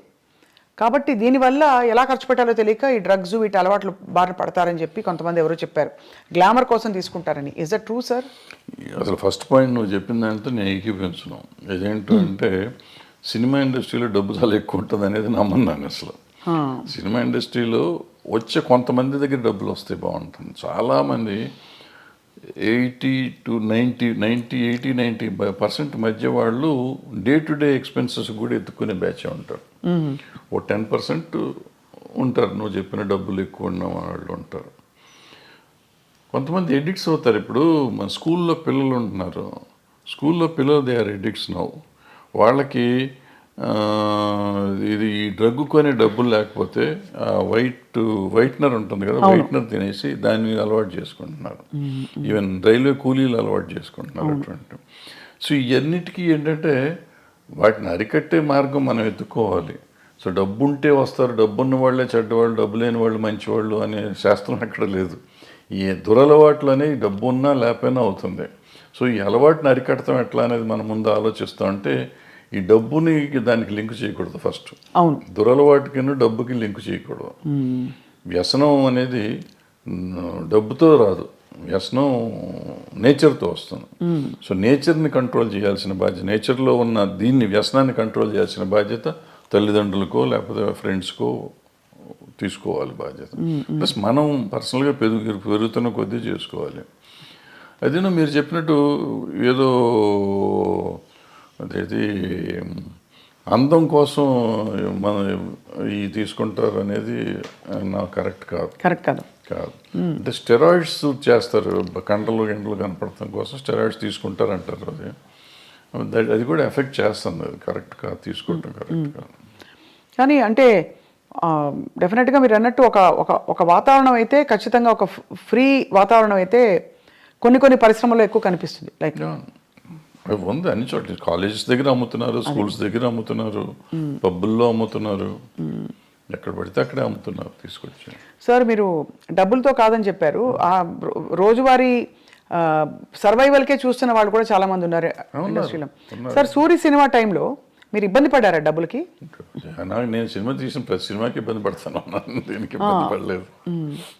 మీరు ఎప్పుడు అంటే I never seen you lavish, ఎవరు మిమ్మల్ని అలా చూడలేదు. అది మీ చాయిసా మీ పరిస్థితే చాయిస్ ఉంది. ఇప్పుడు ఏదైనా సినిమాలో డబ్బులు వచ్చి ఉంటే డెఫినెట్గా దీనికి వాడుకుంటాం కదా. ఎక్సెప్ట్ స్వర్ణక్క నాకేమైందంటే బై ద టైం నేను కొద్దిగా రీజనబుల్గా డబ్బులు సంపాదించే సినిమాలు వచ్చేటప్పటికి నాకు బ్యాక్లాగులు ఉంటావచ్చు.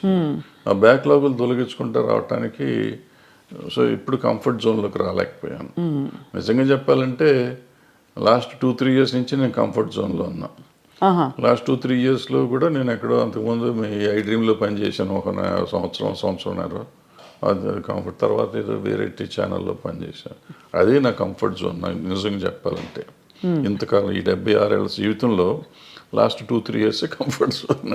అంటే బ్యాంకులో బ్యాలెన్స్ నాకు ఖర్చులు పోను, 10-5 మిగిలే డబ్బులు బ్యాంకులో ఉండటం అనేది ఇదే చూడటం నేను. అది చాలా ఆశ్చర్యకరం సార్. మీకంటే అంత క్యాలిబర్ ఉండి అన్ని హిట్లు తీసి మరి అది ఏమంటారు, విధి అంటారా లేక పరిస్థితులు కలిసి రాకపోవడమా? పరిస్థితులు అంటే ఏంటంటే వీళ్ళందరూ చాలామంది ఆ రోజుల్లో, ఇప్పుడు అందరూ తీస్తున్నారు కానీ ఆ రోజుల్లో నేను ఒకే సంవత్సరం 5-6 సినిమాలు రిలీజ్ చేశాను. నేను డైరెక్షన్ చేసినవి కానీ రిలీజ్ చేసినవి కానీ. సో రొటేషన్లోకి వెళ్ళిపోతూ ఉండేది. ఒకవేళ వచ్చినా కానీ ఓ హిట్ ఓ ఫ్లాప్ ఉండేటప్పటికీ మనం అన్ని కంటిన్యూస్ సక్సెస్ హిట్లు తీయాలి. తీసుంటే డబ్బు కనపడేదేమో, ఎప్పటికప్పుడు ఒకటి తగలగానే ఇమీడియట్గా ఉండదు, పోగొట్టేది. డబ్బులు వచ్చినాయి అనుకుంటే ఉండదట్లో పోయి. సో ఎక్కడ అంత కంఫర్టబుల్గా ఉంది. ఇప్పుడు సార్ పుష్ప లాంటి సినిమాలకి మేము వినడం ఎవరో చెప్పాం, ముత్యాల సుబ్బయ్య గారు చెప్పారనుకుంటాం మొన్న, 300 కోట్లు ఇలా ఉన్నాయి డైరెక్టర్ రెమ్యూనరేషన్స్ అని. అప్పట్లో అసలు చాలా తక్కువ కదా సార్. అంటే ముత్యాల సుబ్బయ్య గారు రోజుల్లో ఆయన తీసుకున్నది, ఆయన చాలా ఎక్కువ తీసుకున్నారని మేము అనుకునేవాళ్ళం. మాకు తక్కువ ఇచ్చేవారు అప్పుడు. ఆయన పెద్ద డైరెక్టర్, మేము చిన్న డైరెక్టర్లం కదా ఆ రోజుల్లో. ఇది ఏం లేదు, ఆ రోజులకి డబ్బులకి ఆ రోజు ఇది, ఈ రోజు డబ్బులకి ఈ రోజు ఇది. ఈరోజు పుష్ప డైరెక్టర్కి వచ్చిందంటే పుష్ప 50% పార్ట్నర్ ఆయన సినిమాలో. టైటిల్స్లోనే ఉంది కదా, సుకుమార్ రైటింగ్స్ అని ఉంది కదా. ప్రొడ్యూసర్, అది more than A director is also a producer. So ఆయన కథ అయిందే, డైలాగులు అయినయే, స్క్రీన్ ప్లే అయింది, డైరెక్షన్ అయింది, ప్రొడ్యూసర్ అయినా. కాబట్టి ఎక్కువ డబ్బులు వచ్చినాయి. ప్రొడ్యూసర్గా వచ్చినాయా రైటర్గా వచ్చినాయా అనేది మనం చెప్తే 100 వచ్చిందా 200 వచ్చిందా అని వేరే సంగతి. But whatever he got, it is because of so many aspects. Now sir, మీ ప్రకారం ఇక్కడ మనం బాహుబలి లాంటి సినిమాల్లో రాజమౌళి గారిని చూసాం, పుష్ప రంగస్థలం లాంటి సినిమాల్లో సుకుమార్ గారిని చూసాం, RRR ఆస్కర్ విన్నింగ్ దీనిలో మన రాజమౌళి గారిని చూసాం. ఈ డైరెక్టర్స్ అందరిలో sir, who do you think is carrying that ఆరా? అంటే వాళ్ళు రకాల్లో వాళ్ళు ఇది ఉన్నారు అన్నప్పుడు. రాజమౌళి గారిని చూస్తున్నాం. రాజమౌళి గారు ఆయన ప్రతి సినిమాకి ఒక డిఫరెంట్గా జోనర్ ట్రై చేస్తున్నాడు, ఎక్సెప్ట్ బాహుబలి 1 and 2 తప్ప. మిగిలిందల్లా మీకు ఏ సినిమాకి ఆ సినిమాకి ఒక డిఫరెంట్.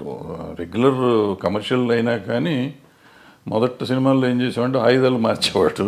తర్వాత ఈ చేంజ్ ఈగ దగ్గర నుంచి చేంజ్ దిస్ థింగ్ ప్యాటర్న్ మార్చి ఏ సినిమాకి ఆ సినిమా కొత్తగా తీయటం మొదలెట్టాడు, కొత్త కథలాగా.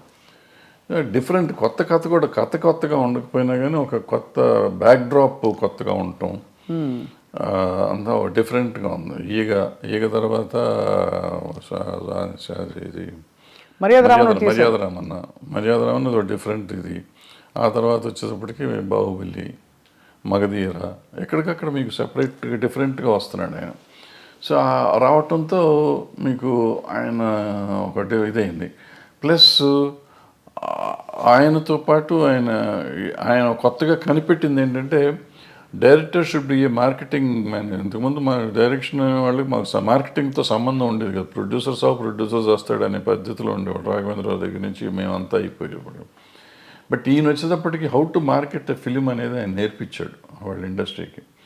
దట్ మార్కెటింగ్ స్కిల్స్ ఎంత అద్భుతంగా వెళ్ళిపోయినాయంటే వాళ్ళు భారతదేశం అంతా ఇదే అయిపోయే స్టేజ్కి బాహుబలి 2 చేసింది. అందరూ బాహుబలి 2 దంగలు కొట్టేసింది అంటారు, కానీ దంగలకి ఎంగలే సంబంధమే లేదు. బాహుబలిని ఇంతవరకు చేస్తే ఇప్పుడు ఈ సినిమా చేసి ఉండాలి. దంగల్లో వచ్చింది ఏంటంటే చైనాలో ఒక దాంట్లో వచ్చింది డబ్బులు. చైనా డబ్బును మనం లెక్కేసుకుని 2,000 కోట్లని కంగారు పడుతున్నాం తప్ప మనకి ఇక్కడ వచ్చింది 600 కోట్లు 700 కోట్లు. అదే అయితే ఒక లాంగ్వేజ్ అంత రావటం చాలా గొప్ప. అది 60 కోట్లకి చేసి అంత రావటం అనేది గొప్ప విషయం. దాన్ని డిస్ప్యూట్ చేయటం లేదు. అద్భుతమైన సినిమా అది. సో మన ఇండియన్ సినిమాలో ఇండియన్ డబ్బు చూసుకున్న సినిమాలు ఇయే. ఆ చైనాలో 2,000 కోట్లు వచ్చినా అదంతా మళ్ళీ మనకు షేర్ వచ్చేటప్పటికి చాలా తక్కువ వస్తుంది. అక్కడ 30% 20% అంత వస్తుంది. అవును. సో అవి మనం గ్రాసులు చెప్పుకుని ఊరికే కంగారు పడుతూ ఉంటాం. ఇప్పుడు బాహుబలి తర్వాత ఇది వచ్చింది. అలా అంటే మీరు అన్నది రాజమౌళి గారిది చాలా ఒక డిఫరెంట్ టెక్నిక్. ఈయన వచ్చేటప్పటికి ఈయనన్నీ లెక్కలు చేసిన సినిమాలు వదిలిపెట్టి ఈయన డిఫరెంట్గా చేసిన సినిమాలు ఈయన సిట్ అయినాయి చూడండి మీరు. అంతకుముందు మీరు ఆర్య చేసాడు. ఆర్య డిఫరెంట్గా ఉంటుంది. తర్వాత ఏదో చేశారు కొన్ని అటువంటి ఏదో లెక్కలు నాకు అర్థమే కదా. 1 ఒకటి ఎన్టీఆర్తో ఒక సినిమా ఏదో చేశాడు, కప్పులు తిప్పుతూ ఉంటాడు, ఏదో తిరుగుతూ ఉంటుంది. ఏది మన నాకు అర్థం కాదు. మళ్ళీ మొన్న వచ్చేటప్పటికి రంగస్థలం అద్భుతంగా తీశాడు. అద్భుతం వెనక్కి తీశాడు. అసలు ఎవరు మన తెలుగులో మనం ఊహించలేని గొప్ప సినిమా అది ఒక రకంగా చెప్పాలంటే. ఆ టైప్ ఆలోచన కమర్షియల్ అయినా కానీ ఎప్పుడైతే అంగవైకల్యం తీసుకురాగలిగాడో ఆ అంగవైకల్యం మీద సినిమా వచ్చేటప్పటికి అద్భుతంగా ఉంది. అది చాలా ఒక లైవ్లీగా ఉంది సినిమా. విలేజీ ప్యాటర్న్ అది అద్భుతంగా ఉంది ఆ సినిమా. ఈ పుష్పకి వచ్చేటప్పటికి Pushpa was a routine film నాకు తెలిసినప్పుడు. పుష్ప 1, పుష్ప 2 ఈ స్మగ్లింగ్ మీద ఏదో రెప్లికా తీస్తారు ఏముంటుందిలే అని నేను చూడలే. యాక్చువల్గా నేను మొన్న చూశాను. ఎప్పుడైతే మీకు సెకండ్ హాఫ్లో ఆ ఫ్యామిలీ ఎలిమెంట్ వచ్చిందో, వైఫ్ అండ్ హస్బెండ్ వాళ్ళ రిలేషన్షిప్ మీద ఎప్పుడైతే సినిమా తీశాడో మీకు అందుకైతే అన్స్టాపబుల్ అయిపోయింది సినిమా. ఇది ఇవాళ రెవెన్యూ కనపడుతుందంటే ఫ్యామిలీ ఊరికి మా గంధపు చెక్కలు దొంగ కాదు. ఆబ్వియస్లీ అతని పెర్ఫార్మెన్స్, అల్లు అర్జున్ పెర్ఫార్మెన్స్, అల్లు అర్జున్తో పాటుగా రష్మిక అక్కడికి వచ్చేటప్పటికి, ప్లస్ ఈ రిలేషన్షిప్ డైరెక్టర్ ప్రజెంట్ చేసిన విధానం అద్భుతం. సెకండ్ హాఫ్ ఏడిపించాడు. ఆ సినిమాలో ఏడిపించడం అయింది. అందుకని సినిమా ఆడింది, ఇప్పటికీ ఆడుతుంది, ఇంకా ఆడుతుంది. అంటే నేషనల్ అవార్డు వచ్చిందంటే సినిమా ఇట్స్ గ్రేట్ సినిమా కాదు. ఇప్పుడు అదే మనం ఎప్పుడు నేషనల్ అవార్డు ఆయనకు వచ్చింది, డైరెక్టర్గా హీరోకి వచ్చింది. హీరో పెర్ఫార్మెన్స్ ఈ సినిమా కూడా అద్భుతంగా చేశాడు. మళ్ళీ నేను రెండోసారి ఇచ్చినా ఆశ్చర్యపోక్కర్లేదు. అవును కదా సార్, అంతే కదా. సో ఒకలా చూస్తే యాక్చువల్లీ ఒక కొత్త లీగ్ ఆఫ్ సినిమా వస్తుంది ఇప్పుడు. అంటే పెద్ద స్కేల్ ఒకటి, బట్ యాక్టింగ్ ఓరియంటెడ్ ఇంపర్ఫెక్షన్స్. ఇది మామూలు సినిమా కింద లెక్క తీసుకోవాలి. ఇప్పుడు అలాంటి ఒక 100 సినిమాలు మొగుడు పిల్లలు ఒకళ్ళ కోసం ఒకళ్ళు బాధపడే సినిమాలు 100 ఉన్నాయి. ఒకళ్ళని ఒకళ్ళు ఎన్హాన్స్ చేసుకునే క్యారెక్టర్. నా మొగుడిని అంటావా అని పెళ్ళని తిరగబడింది, నా పెళ్ళాన్ని అంటావా అని మొగుడు తిరగబడ్డ సినిమాలు 100 ఉన్నాయి. వాళ్ళు ఒకళ్ళకొకళ్ళ కోసం ఒకళ్ళు చేసుకుంది. బట్ ఇవాళ దీని బ్యాక్గ్రౌండ్ ఈ గంధపు చెక్కలు ఇవన్నీ తీసుకుని చేసిందో నేను కోతలరెడ్డి చెప్పానే, అలాంటి ఇలాగా ఇతను దొంగకి ఒక స్మగ్లర్కి వైఫ్ అంటే అంత ఎందుకు ఉండాలి? నేను నన్ను ఇన్సల్ట్ చేసినందుకు కదా, నా భార్య పేరు ఎత్తినది నాకు కోపం వచ్చింది, అందుకని నేను చూస్తానండి, అది నేను తట్టుకోలేను అంటాడు. ఎవరేం చెప్పినా ఒప్పుకుంటా, ఏమన్నా కానీ నా భార్య చెప్తే వింటాను అంటాడు. మరి అంత స్మగ్లర్కి ఈ సెంటిమెంట్ ఎందుకు ఉండాలి? నేను అక్కడ చెప్పానే, వైఫ్ని చెల్లి అన్న దరిద్రుడు తండ్రి కోసం జైలుకి వెళ్ళిపోయి చచ్చిపోతానంటాడు. అవును అవును. సో అది నీకు ఎప్పుడు వేరియేషన్ వచ్చేటప్పటికి నీకు తేడా వచ్చేస్తుంది. సో అక్కడ ఇక్కడ కూడా మంచి దొంగలు, మధ్యలో దొంగ రాసుకలు తీశారు మీరు. దొంగ రాసుకలు టైటిల్ ఎట్లా పెట్టారు సార్ అది? వాళ్ళ కథలో ఈయన చెప్పాడు, మన దివాకర్ బాబు గారు, ఆయన కథ కూడా ఆయన. నేను ఆ టైటిల్ ఒక్కటే చూసి మీ సినిమాలన్నింటిలో మీరే పెట్టుకుంటారు. రైటర్ ఆయన, అతను మన తమిళ ఆయన రైటర్. సో భలే ఒక long innings, 50 years in the industry. Everybody అందరూ మిమ్మల్ని అంత గౌరవిస్తారు, ఇప్పటికీ ఇష్టపడతారు. కానీ మీరు కుండ బద్దలు కొట్టి మొహమ్మీ చెప్పేస్తారు అన్నీ. ఎప్పుడు మీకు శత్రువులు తయారు అవ్వలేదా? ఉన్నారు, కొంతమంది అవుతారు, కొంతమంది తిడతానే ఉంటారు, అప్పుడప్పుడు తిడతా ఉంటారు, నన్ను చంపేస్తా ఉన్నాడు కూడా ఉన్నారు. ఉన్నారా? నడుస్తూ ఉంటారు. అంటే ఏ ఇష్యూలో సార్? ఏదో ఒక ఇష్యూలో వాళ్ళకి నచ్చని ఏదైనా చెప్తే కోపం వస్తుంది కదా. ఎవరు సార్? నేను దాసనారాయణరావు గారు, నేను కృష్ణ గారు భయంకరంగా పోట్లాడుకున్నాం. అవునా? ఎలా పోట్లాడుకున్నారు? ముఖాలు కూడా చూసుకునే లెవెల్లో పోట్లాడుకున్న తర్వాత మేము ఇద్దరం అసలు నేను కృష్ణ గారు కానీ నేను దాసనారాయణరావు గారు అంత క్లోజ్గా మళ్ళీ ఎవరు లేరు. ఇప్పుడు ఏ విషయాల్లో వచ్చేవి గొడవలు? అంటే మాకేదో దీంట్లోనే మనం వేరే సొంత పర్సనల్ ఇష్యూస్ మాకేమైనా లేవు కదా. క్రియేటివ్ డిఫరెన్సెస్లోనే చాలా గట్టిగా మొహాలు చూసుకోకుండా అంతవరకు మాట్లాడుకోకుండా. అప్పుడు సెల్ ఫోన్ లేవు ఇవన్నీ. అంటే మీరు మరి మళ్ళీ ఎలాగా మేకప్ అలాగా మళ్ళీ ఆటోమేటిక్గా అయిపోయింది. ఆటోమేటిక్గా అంటే ఎవరిలోనూ కల్మషం లేదు. ఇప్పుడు నాకు కల్మషం ఆయన మీద, నారాయణరావు గారి మీద కానీ కృష్ణ గారి మీద కానీ కల్మషం ఉండి నేను పంతం బట్టి ఉంటే వేరే, వాళ్ళకి నా మీద అటువంటిది ఏం లేదు. ఒక క్రియేటివ్ డిఫరెన్స్ వచ్చింది నాకు కృష్ణ గారికి, అట్లాగే దాసనారాయణ గారికి నాకు ఒక క్రియేటివ్ డిఫరెన్స్ వచ్చింది. సో అప్పుడు యూత్లో ఉన్నాం కాబట్టి దాసనారాయణరావు గారి మీద కొంచెం చిల్లల పల్లలుగా నేనే మాట్లాడు, ఆయన మాట్లాడలే పాపం. సో ఆయన పిలిచి ఒక రోజు కూర్చోబెట్టి మాట్లాడారు, అయిపోయింది, సెట్ అయిపోయింది. అది మీరు ఫాండ్గా ఇష్టపడి వేసుకునే మీ సినిమా ఏది సార్? వేసుకుని చూసే సినిమా పోతే పోనీయా, స్వర్ణక్క? నాకు పోతే పోనీ ఒకటిను, అలజడి ఒకటి. అలజడి ఎందుకంటే అలజడి ఇట్స్ మై ఓన్. ఎక్కువ సినిమాలు డైలాగులు కూడా మేము కాలేజ్లో జరిగిన సీన్స్ ఇవన్నీ ఎక్కువగా నా కాలేజ్ డేస్ మొత్తం అంతా అది. సో ఆ సీన్లన్నీ నేను ఆ కాలేజీలో మాట్లాడిన డైలాగులే పెట్టి రాసుకున్నాం అన్నమాట, వేరే కొత్తవి కూడా రాయలేదు అంతవరకు, కాలేజ్ సీన్స్ వరకు.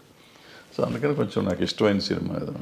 మీరు వెస్లీలో చదివారు కదా సార్? వెస్లీ, సికింద్రాబాద్ వెస్లీలో చదివారు. మీ వివాహం ఎలా అయింది సార్? అది మా ఇంటి పక్క ఇల్లు, 2 ఇళ్ళు అవతల ఉండేవారు ఇల్లు. సో మీరు చూసి ఇష్టపడ్డారు అయితే, అంతేగా? Love marriage. లవ్ మ్యారేజే. అదే మరి ఇందాక ఏమన్నారు, ఫోటోలు కూడా చూడమని చెప్పారు సార్ మీరు. అది వచ్చింది అది. సో మీ పిల్లలు ఎవరు మీ బాటలో నడవట్లేదా? వాళ్ళు సినిమా ఇండస్ట్రీ వద్దనుకున్నారా? మీరే డిసైడ్ చేస్తారా సార్ వాళ్ళకి? నేను సినిమాలు చూడమంటే సినిమాలు కూడా చూడరు. చూడరా? నా సినిమాలు ఏం చూడరు, బయటికి చూస్తారని తెలియదు నాకు. చిన్నప్పుడు పెద్ద ఇష్టపడేవారు కదా, వెళ్ళేవాళ్ళు సినిమాకి, తీసుకెళ్ళేవాడిని కానీ పెద్ద. So life has taught you so much sir. అంటే వాట్ ఈస్ మీ కోర్ టేక్ అవే ఏంటి లైఫ్లో అని? To be satisfied with whatever you have first point, then you will be very happy with that.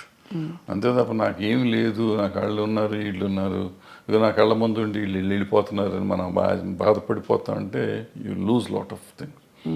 నేను I'm happy ఉన్నాను, బాగానే ఉంటాను కదా. బాగుంటానికి ప్రయత్నం చేయాలి. అంటే ప్రయత్నం చేయకుండా తిరగటం అనేది ఒకటోకి వచ్చింది. ముందు ప్రయత్నం చేయి, నీ పని కృష్ణుడు చెప్పిన భగవద్గీతలో నీ పని నువ్వు చెయ్యి, వచ్చేది ఫలితం నీ చేతిలో లేదు.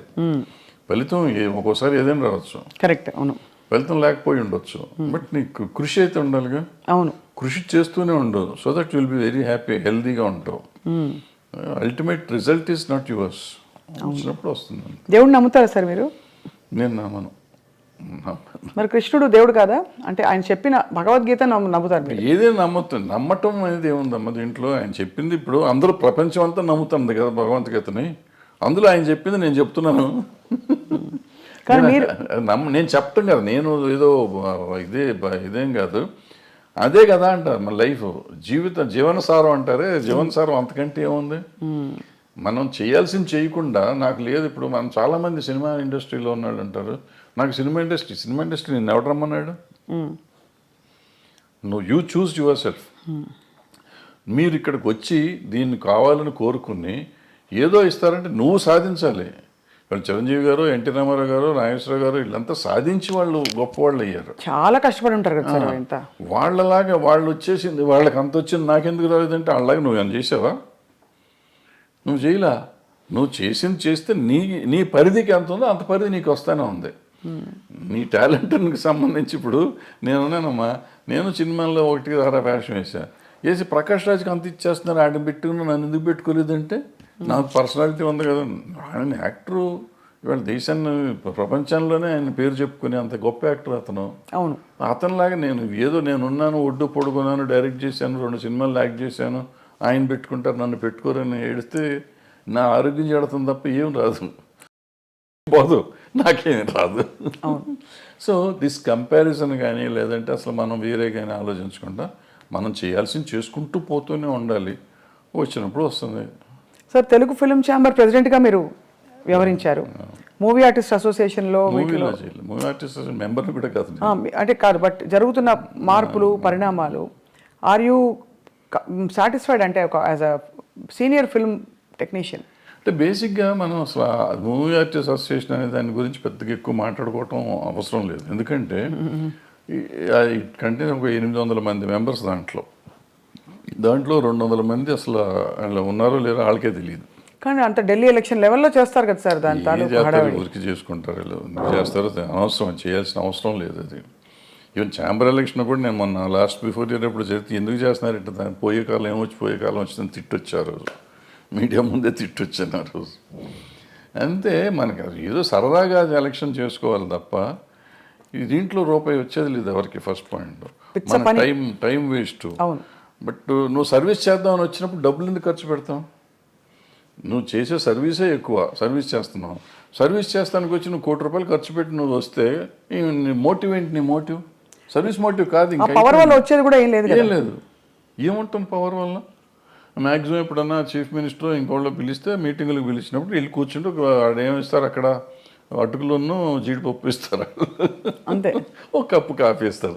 దానికోసం నువ్వు తాపత్రయపడతావు ఎందుకు? అంటే ఆల్రెడీ నీకు ఆ వాల్యూ ఉంది. నిన్ను ముఖ్యమంత్రి గారు పిలిచే లెవెల్ మీరు ఉన్నారు, ఆల్రెడీ పెరిగే ఉన్నారు. ఇవాళ దానికోసం కొట్టుకోవాల్సిన అవసరం లేదు కదా. ఏదో పిచ్చి పనులు అంతా. సో అయితే అదే, బట్ వివాదాలు మాత్రం వారానికి ఒకటి వస్తుంది. Rani master issue, Raj Tarun Lavanya issue, అవన్నీ ఇప్పుడు ఇంతమంది ఉన్న ఇండస్ట్రీలో ఇష్యూస్ ఉంటా ఉంటాయి. ఆ ఇష్యూని మనం సీరియస్గా తీసుకోకపోవటం అనేది మనం ఆలోచించుకోవాలి.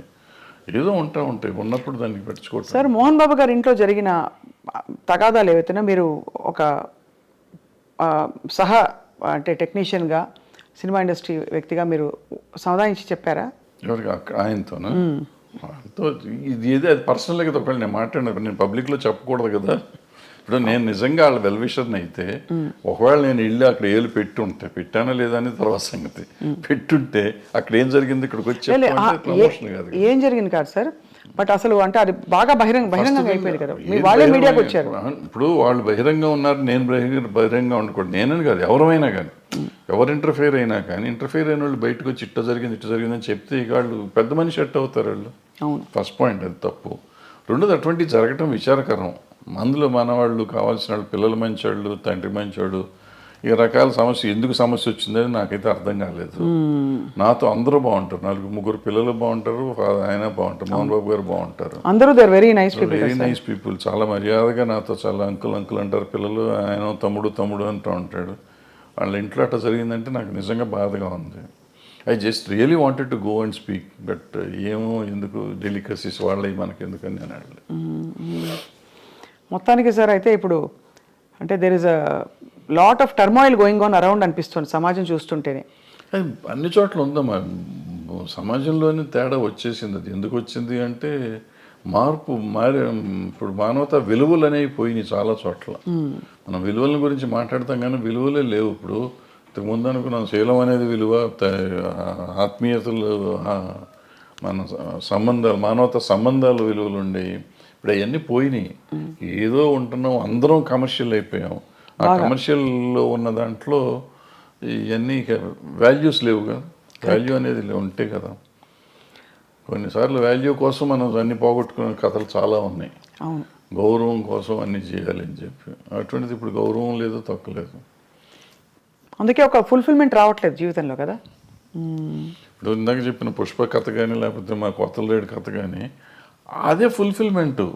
వాళ్ళ భార్య కోసం భర్త, భర్త కోసం భార్య, తండ్రి కోసం కొడుకు అని ఇవన్నీ, అదే భగవద్గీతలో కూతురు కోసం తండ్రి, తండ్రి కోసం కూతురు, ఇవి మానవతా విలువలు. అంటే వాటి కోసం అది ఎంత కమర్షియల్గా చేసినా కానీ మనం ఇవాళకి ఫీల్ అయ్యి సినిమాలు చూస్తున్నాం. బట్ దానికి వాల్యూ ఉంది, బట్ ఆ వాల్యూ మన జీవితంలో ఇవ్వలేకపోతున్నాం. సినిమాల్లో చూసి మనం సినిమా ప్రొడ్యూసర్కి డబ్బులు ఇస్తున్నాం కానీ మన జీవితంలో మన తల్లిదండ్రులకు కానీ, మన భార్య పిల్లలకు కానీ, మనం ఆ సుఖం అన్నదమ్ములకు కానీ, అక్క చెల్లెళ్ళకి కానీ మనం ఆ ఫీలింగ్ ఇవ్వలేకపోతున్నాం. ఆ సమాజంలో వచ్చిన మార్పులో మనలో వచ్చింది. మనం ఇన్ని మాటలు చెప్తున్న మనం మన పిల్లలతో మాట్లాడటానికి మనకు టైం లేదు, మన తల్లిదండ్రులతో మాట్లాడటానికి మనకు టైం లేదు, అక్క చెల్లెళ్ళతో మాట్లాడటానికి టైం లేదు, భార్యతో మాట్లాడటానికి టైం లేదు. Or we avoid. ఒకవేళ టైం ఉన్నా కానీ ఎందుకో మనకు సాధ్యమైనంత వరకు దూరంగా ఉండటానికి ప్రయత్నం చేస్తున్నాం. ఇంకా విలువలు ఎక్కడి నుంచి వస్తాయి? విలువల గురించి మాట్లాడే నైతిక హక్కు ఎక్కడ ఉంది ఎవరికైనా? Very true sir. బహుశా కొంతవరకు సినిమా ప్రభావితం చేస్తుంది ఈ విషయాలని. బహుశా అలాంటి కథలు వచ్చేసి క్లిక్ అయిపోతే ఆడియన్స్తో తప్పకుండా, ఎందుకంటే ఇంత పెద్ద పెద్ద సినిమాలు, ఇంత మార్పులు తెచ్చిన సినిమాలు మనుషుల్లో, సమాజంలో ఉన్నాయి. చెడు ప్రభావం చూపించిన సినిమాలు కూడా కొంత ఎంతో అంతో ఉండుంటాయి. నిజం చెప్పాలంటే నేను పుష్ప 2 చూడకూడదు అనుకున్నా. ఎందుకంటే బయట చెప్పిన మాటలు, అదేదో షెకావత్ మీద ఉచ్చబోస్తాడు, ఇటువంటి అన్ని విని ఇటువంటి పిచ్చి సినిమాలు చూడాలా మనం ఎందుకు అని చెప్పి చూడండి. ఎందుకో చూద్దామని మనం పెట్టుకున్న ఫస్ట్ హాఫ్లో నాకు చిరాకుగా ఉండింది. ఫస్ట్ హాఫ్ చూస్తానికి నాకు took me about 5 hours first half చూడటానికి. ఇంటర్వెల్లో వెళ్ళి మెల్లిగా భోంచేసి వచ్చి కూర్చున్నాం. మళ్ళీ సరే చూద్దాం వద్దా 10 నిమిషాలు ఆలోచించి పెట్టినాక డోంట్ బిలీవ్ ఆ 1:20 నిమిషాలు 1:40 నిమిషాలు ఉంది ఆ సినిమా. మొత్తం కంప్లీట్ చూసి ఐ వాజ్ క్రయింగ్ యాక్చువల్గా. అంటే అక్కడ నీకు లైఫ్ ఉంది, అంతకుముందు లైఫ్ లేదు, అంతా ఏదో సినిమాలు కమర్షియల్గా ఉండేదంతా తీసాడు ఆయన. ఇక్కడ జీవితం తీశాడు. ఆ భార్యాభర్తల అనుబంధాన్ని చూస్తే నాకు అసలు పిచ్చెక్కిపోయింది. ఆ అమ్మాయి కోసం ఇతను తప్పన కానీ వేరే సీన్లో ఆ అమ్మాయి వాళ్ళని చాట్ చేసిన సీన్ కానీ, తర్వాత ఆడబిడ్డ కోసం ఇతను వెళ్ళి ఫైటింగ్ చేస్తున్నాడు. అంటే వాడు అంత పెద్ద డాన్ లాంటి వాడు వెళ్ళి ఆడు లైఫ్ను పోగొట్టుకుంటున్నాడు, డబ్బును పోగొట్టుకుంటున్నాడు, ఎన్ని పోయినా పర్లేదు నాకు పిల్లలు కాపాడితే చాలనే ఫీలింగ్ తెచ్చా. అంటే మనలో కూడా ఒక ఆవేశం తీసుకురాగలిగాడు. ఖచ్చితంగా సార్. ఏసే నా కొడుకు అనే ఫీలింగ్ ఉంది ఆ సినిమా చూస్తానంటే.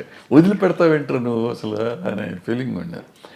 ఆ దీనికి తీసుకెళ్ళారంటే మనలో ప్రతి మనిషిలోనూ అంత ఎమోషన్ తీసుకురాగలిగితే బాగుంటుంది. అవును, సినిమా డబ్బులు ఇచ్చి సినిమా చూడటం కాదు, సినిమాతో పాటు మనం నేర్చుకోవాల్సింది అది.